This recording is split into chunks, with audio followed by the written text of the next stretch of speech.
আসসালামু আলাইকুম বাইকার্স, নতুন আরেকটি ভিডিওতে সবাইকে স্বাগতম। কেমন আছেন সবাই? আশা করি আলহামদুলিল্লাহ সবাই ভালো আছেন। আজকের বিষয় পিস্টনের সাথে ভ্যালভের ধাক্কা লাগা, তার সাথে ভ্যালভ বাঁকা হয়ে যাওয়া, এইসব বিষয় নিয়ে কথা বলবো। তো আশা করি ভিডিওটি শেষ পর্যন্ত কন্টিনিউ করবেন। পিস্টন এবং ভ্যালভ এই দুটি মোটরবাইকের গুরুত্বপূর্ণ দুটি পার্টস, যে এই দুটি নষ্ট হয়ে গেলে মোটরবাইক কোনোভাবেই স্টার্ট নিবে না।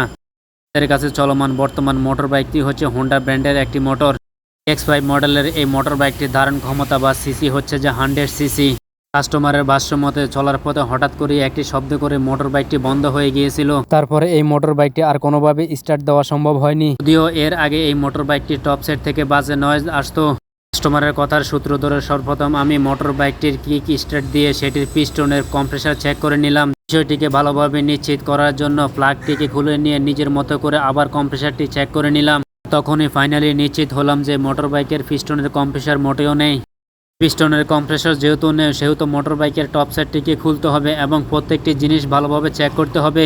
সেট খোলার পর সর্বপ্রথম যে বিষয়টি চোখে পড়লো সেটি হচ্ছে যে ভ্যালভ বাঁকা হয়ে গেছে, তার সাথে পিস্টনের মধ্যে দাগ পড়ে গেছে, অর্থাৎ পিস্টন এবং ভ্যালভের মধ্যে সংঘর্ষের ফলে ভ্যালভ বাঁকা হয়ে গেছে। তার সাথে পিস্টনের মধ্যে ছোট স্ক্র্যাচ বা গর্তের সৃষ্টি হয়েছে। ইনটেক ভ্যালভ বাঁকা সহ অন্য যে আরেকটি সমস্যা চোখে পড়লো সেটি হচ্ছে যে ভ্যালভ বসানোর জন্য হেডের মধ্যে যে দুটি বুশ থাকে সেটির ইনটেক ভ্যালভের বুশটি নষ্ট হয়ে গেছে।